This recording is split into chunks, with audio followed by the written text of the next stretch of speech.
자, 이번 강의는요, 조경 설계 과목 중에 네 번째 차트, 조경 미학이죠? 조경 미학에 대해서 한번 살펴볼게요. 요 미학은 전체적인 조경 설계를 할 때 우리가 어떻게 미적으로, 아이디어를 내서 설계를 할 것인가에 대한, 환경 미학, 또 아주 근본적인 미학, 모든 예술에서 공통적인 그런 미란 어떤 것입니다. 미학, 형태, 선, 점, 이런 것들. 그런 미학에서부터 출발해서 그 환경미학까지 조경과 관련되는 미학들을 조금 살펴보는 거죠. 뭐 전체적으로 되게 어려운 내용들은 아닙니다. 여기 교재에 있는 내용만으로도 충분히 공부가 될 만한 그런 부분이죠. 자, 디자인 요소부터 한번 살펴봅시다. 미적인 것의 디자인 요소는 점, 선면, 형태 뭐 이런 것도 들 수 있는데요. 점이라는 것은 딱 찍혀져 있어 어느 위치다, 구심점이다, 주의력을 집중한다 이런 특징을 가지고 있죠. 자, 선이라는 것은 여러 선이 있어요. 직선, 곡선 뭐 이런 게 있는데 시험 문제에도 보니까 다음 선의 특징이 아닌 것은 해서 곡선은 어떤 특징이다, 직선은 어떤 특징이다 이런 이야기들을 하고 있더라고요. 자, 그 중에서 대표적으로 중요한 것은 사선 있잖아요. 사선으로 이렇게 그어놓으면 굉장히 역동적이고 이렇게 뭔가 발전하는 듯하고 움직이는 것 같고 막 그렇잖아요. 그러니까 이제 설계를 할 때도 굉장히 도면에서 이렇게 사선을 이용해 놓으면 도면이 굉장히 힘이 있어 보여요. 이렇게 수평 수직은 되게 안정돼 보이고, 그죠? 그런 이야기들이죠. 사선이 굉장히 질서를 파괴하고 동적인 느낌을 준다. 형태, 이거 원, 구, 사각형 또 뭐 사다리꼴 뭐 이런 것들 중에서 원은, 정원은 굉장히 방사형으로 완전 중간에 딱 집중된 느낌이잖아요. 타원은 중심이 두 개 있어요. 그죠? 가로와 세로. 아니면 뭐 사선이라도 하여튼 간에 두 개의 축이 있거든요. 그 다음에 사각형은 정방향은 원에 가까워서, 딱 정사각형은 원에 가까워서 굉장히 중립적인 성격이죠. 우리나라의 방지라고 해서 대부분의 연못들이 이렇게 딱 정사각형이란 말이지. 그죠? 원에 가까운 그런 딱 중심에 조금 딱 떨어지고 딱 맞고 딱 정확하고 뭐 이런 특징하고 관련 있는 것 같아요. 사다리꼴 장방향은 옆으로 긴 그 직사각형 이야기 하는 것이죠. 자, 형태는 여러 가지 감정과도 관련이 있어요. 여러분도 이런 거는 이제 미학 같은 거 하실 때 많이 보셨을 것 같아요. 원은 부드럽고 조용하고, 반원은 조금 조용하고 따뜻하고, 부채꼴은 날카롭고, 정삼각형은 예민하고, 마름모꼴은 메마르고 예민하고 딱딱하고, 그 다음에 사다리꼴은 무겁고, 정방향은 딱딱하고, 장방향은 시원하다. 뭐 이런 느낌들. 자, 형상의 성격. 요거는요, 매저의 심리작적 형태의 법칙에 의해서 둘러싸는 법칙, 가까운 법칙, 안쪽으로, 내부로 이렇게 막 향해. 그 다음 군화, 대칭 법칙, 통일폭, 통과하는 곡선 법칙. 뭐 그런 것들이 있어. 그 다음 네 번째로 공간이라는 것은 3차원적인 것이다. 그 다음에 질감은요, 여러분 느낌이죠? 촉감 같은 것이죠. 이 질감이 부드럽다, 또 거칠다, 뭐 이런 건데, 이 질감들도 조화를 시킬 수 있어요. 여러분 옷을 코디해 입을 때도 색깔을 맞추어서 입는 방법도 있지만 질감을 통일시키는 방법도 있죠. 그죠? 그러니까 설계할 때도 마찬가지예요. 질감을 비슷하게 동일 조화를 시킬 것인지, 유사하게 할 것인지, 완전 대비하게, 잔디하고 뭐 잔디가 굉장히 부들부들하잖아요. 거기다가 뭐 돌을 뭐 이렇게 갖다 놓아서 좀 대비시킨다든가 그런 형태를 사용하는 거죠. 스파닝에서 문제가 굉장히 많이 나오던데요. 두 개 이상이 작용할 때 점선면 같은 것들이 두 개 이상 서로 관련돼서 발생하는데, 그럴 때는 어떤 방향감이 막 생겨. 어디로 막 가는 것 같은 그렇게 생긴다고요. 그런 거를 이야기한다. 자, 요거 색채론 굉장히 시험 문제 많이 나옵니다. 굉장히 과학적이기도 하고 구체적인 치수, 뭐 수치 이런 거하고 관련돼서도 나오죠. 자, 빛과 색. 빛이라는 것은 광도 룩스로 표현하죠. 몇 룩스냐. 그죠? 근데 빛이 이제 입체에 닿는 그 빛의 양 어느 정도냐. 반사도는 알베도로 이야기합니다. 광원 색깔이 또 다를 수가 있어요. 심리적 영향도 있고요. 빛의 종류에는 자연 조명, 인공 조명이 있는 건 당연한 것이고요. 그 다음에 이 인공 조명들은 여기서부터 여기까지 나트륨 등까지 있는데 이거 시험 문제에 너무 잘 나왔어. 제가 표로 딱 만들어놨어. 용량이 가장 높은 것은, 효율이 제일 높은 것은, 효율이 제일 낮은 것은 이런 문제도 나오고요. 수명이 제일 긴 것은, 그 다음에 색깔이 등황색인 것은, 그리고 또 문제 나트륨 등의 설명이 아닌 것은, 또 다음 등의 설명이 아닌 것은 해서 나트륨 등은 뭐 무슨 색이다, 또 효율이 뭐 얼마다. 그래서 조금 이 표는 용량하고 효율하고 수명하고 요것들을 정확하게 잘 외워둬야 돼요. 최소한 제일 용량이 많은 거, 제일 효율이 좋은 거, 제일 수명이 높은 거는 외워두셔야 됩니다. 최소한입니다. 그는 색이라는 것은 색상, 명도, 채도로 구분하죠. 몬셀 표시기에 의하면 색상 표시하고 숫자로 표시하죠. 3.75, 그 다음에 명도 5 슬래시하고 채도 뭐 10 이렇게 표시하죠. 자, 색의 용어는 순색. 몬셀 표시기 입체에 보면 채도가 가장 높은 색을 순색이라고 하죠. 빨간색, 파란색, 그죠? 가장 왼쪽에 있어요. 색 입체 가장 왼쪽에 있어요. 청색은 탁색이죠. 탁색이라고도 하고요. 색조, 느낌이고요. 보색, 색상원의 반대쪽에 있는 색깔이 보색이야. 빨간색의 보색은 빨간색 보색 초록색이죠. 그렇게 생명법, 이름을 명칭하는 거죠. 자, 색채지각, 명암수능, 눈에 밝은 곳에 익숙해지는 것은 명수능이고요. 어두운 곳에 익숙한 것은 암수능이죠. 색은 항상 고유한 색을 구별해서 느끼는 게 있어요. 고유한 색을 조명관과 구별해서 느끼는 게 있는데 그거를 색에 항상 작용을 한다.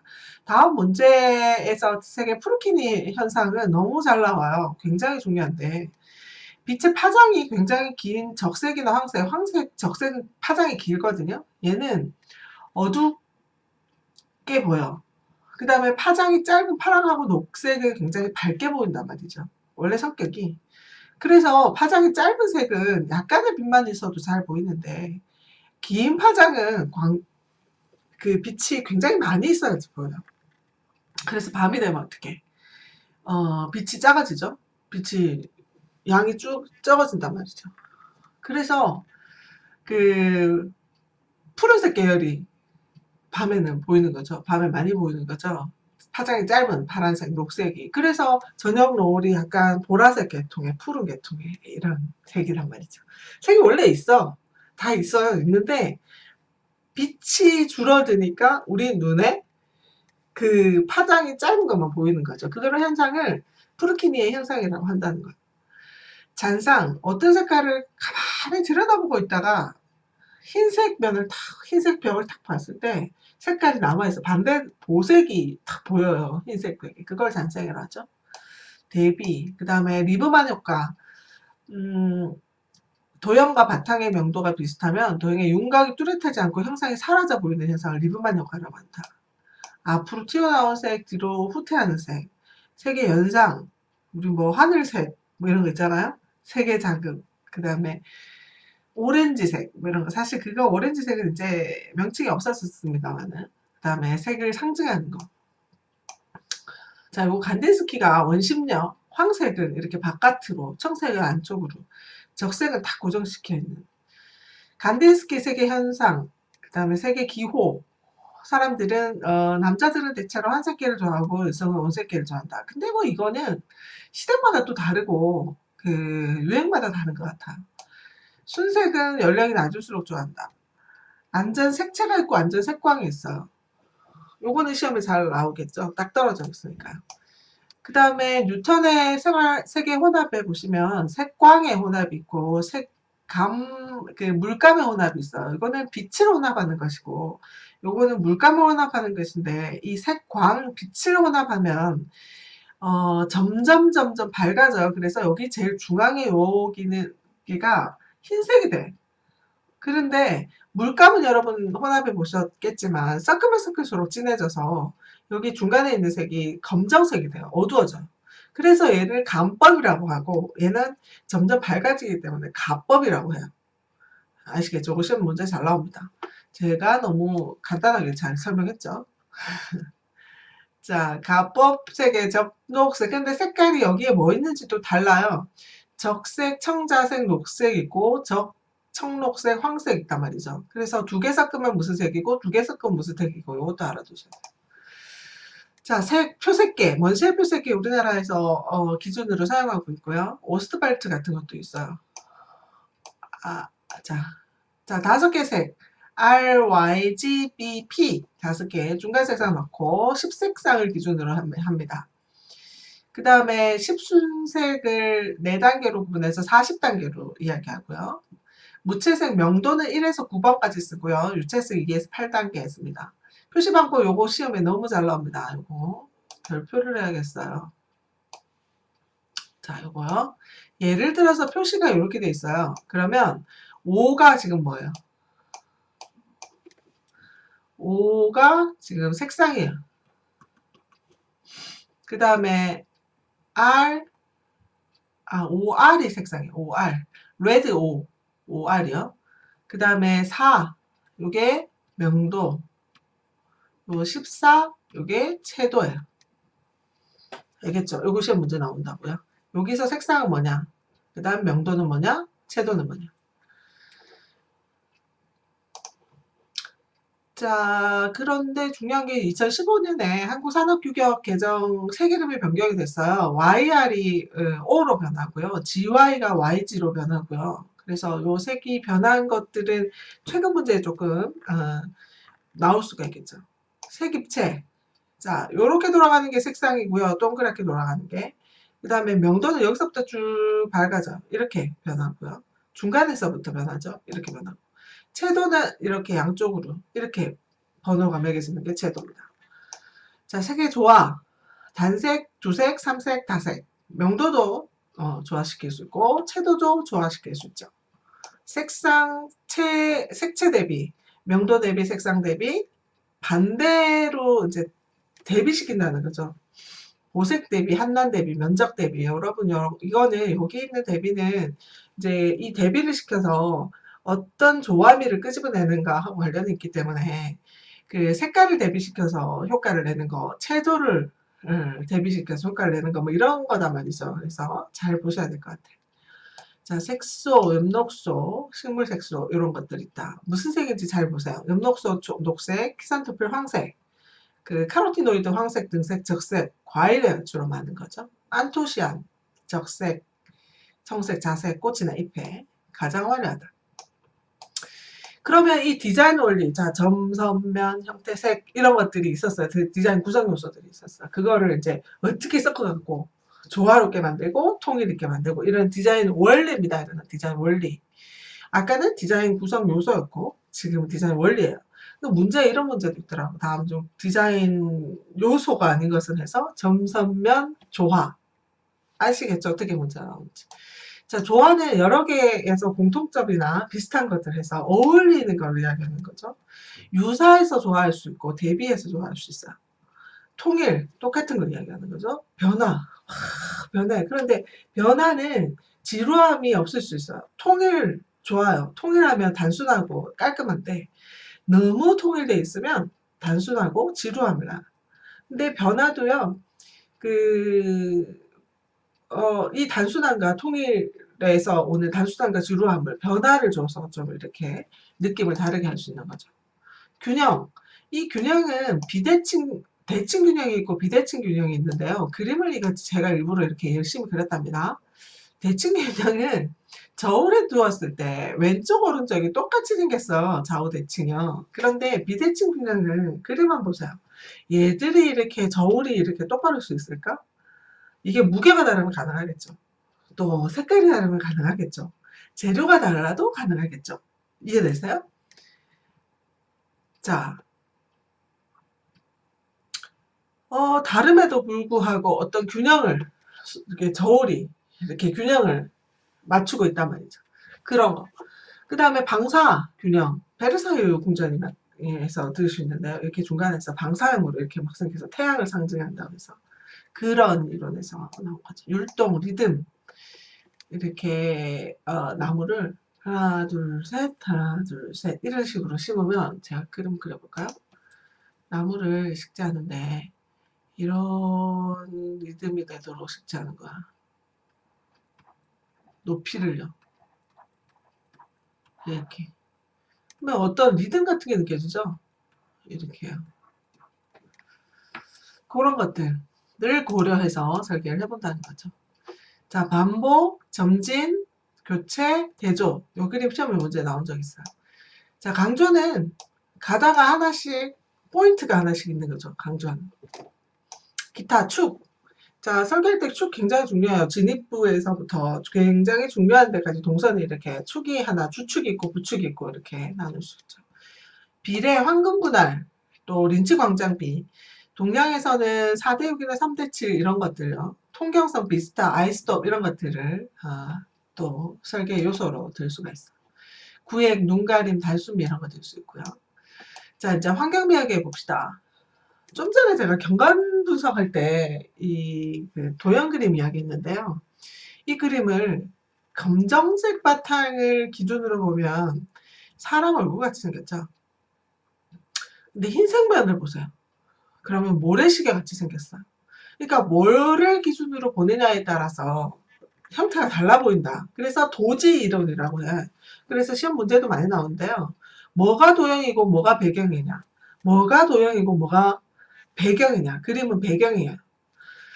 그러니까 흰색 면을 기준으로 봤을 때 검정색은 배경이 되고 이 검정색을 기준으로 봤을 때 흰색은 배경이 되는 거죠.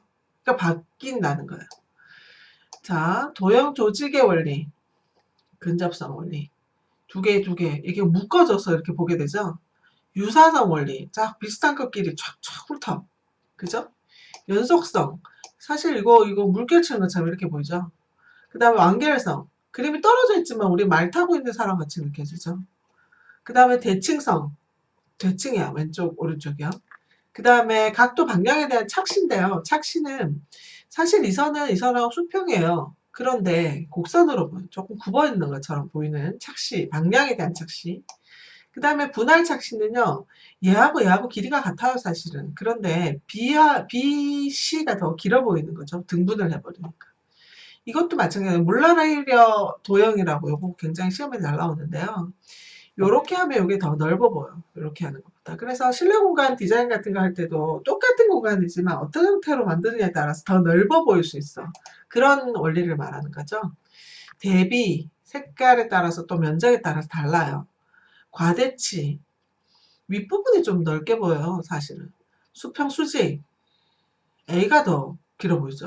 면적에 대한 착시. 그 다음에 경관에 우세 원칙이 있고요. 여기 보시면 우세 요소가 있어요. 그거 구분해서 공부하셔야 될 것 같아요. 우세 원칙은 대비, 연속, 축, 집중, 대등, 구성. 요 그림 보시면 이해가 쉽죠? 그 다음에 우세 요소는 형태, 선, 색감, 질감이에요. 그 다음에 가변인자, 변하는 것들이라고 생각하면 이거 별로 어렵지 않을 것 같아요. 자, 공간. 경계는 뭐고 영역은 뭐냐. 거리감, 색깔에 따라서 달라요. 또 한색일 때는 멀어 보이고 난색일 때 가까워 보이죠? 그죠? 그 다음에 질감. 요거는 식재 설계할 때도 많이 쓰는데요. 여기 고운 질감, 중간 질감, 거친 질감 이렇게 하면 공간이 되게 가까워 보여요. 반대로 하면 공간이 멀어 보이게 되죠. 외부 공간에서도 그래요. 개방감, 폐쇄감. 요거는 케빈 린치의 도시광장 개방감도 있고요. 산울타리. 요 높이에 따라서 저쪽 공간하고 이쪽 공간이 얼마큼 구분이 되는가죠. 보통 사람의 가슴 높이 정도가 되면 저쪽하고 이쪽은 거의 별개라고 느껴요. 심장 높이 정도 되면. 타우 효과라고 해서 헬슨과 킹이 거리 지각이 시간 경과에 영향이 있다. 이런 연구들 있어요. 자, 여기까지죠. 여기 있는 연습 문제들은 여러분 꼭 다 풀어보셔야 됩니다. 기출 문제들은 기출뿐만이 아니라 나올 수 있는 문제들은 제가 뽑아놓은 거기 때문에 여러분 다 풀어보시고 제가 해설해 놓은 것들 다 앞에 이론들하고 맞추어서 찾아서 다시 공부하시면 굉장히 좋을 것 같아요. 수고하셨어요.